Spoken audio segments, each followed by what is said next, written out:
ಈಗ ಬೆಂಗಳೂರಿನ ಇತರ ಪ್ರಮುಖ ಸುದ್ದಿಗಳನ್ನ ಫಟಾಫಟ್ ಅಂತ ನೋಡೋಣ ಜಸ್ಟ್ 5 ನಲ್ಲಿ.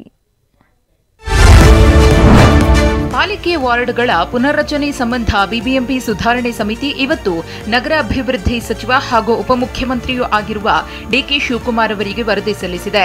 ವಿಧಾನಸೌಧದಲ್ಲಿ ಸಮಿತಿಯ ಮುಖ್ಯಸ್ಥರಾದ ಬಿಎಸ್ ಪಾಟೀಲ್, ಸದಸ್ಯರಾದ ಎನ್ ಸಿದ್ದಯ್ಯ ಹಾಗೂ ರವಿಚಂದರ್ ಅವರು ಡಿಕೆಶಿ ಅವರನ್ನ ಭೇಟಿಯಾಗಿ ಬಿಬಿಎಂಪಿ ಪುನರ್ರಚನೆ ವರದಿ ಸಲ್ಲಿಸಿದ್ರು.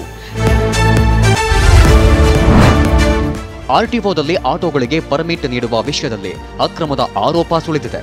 ಬೆಂಗಳೂರಲ್ಲಿ 2 ಲಕ್ಷಕ್ಕೂ ಹೆಚ್ಚು ಆಟೋಗಳಿದ್ದು ಅದರಲ್ಲಿ ಕೇವಲ 1,25,000 ಆಟೋಗಳಿಗೆ ಮಾತ್ರ ಪರ್ಮಿಟ್ಗಳಿವೆ.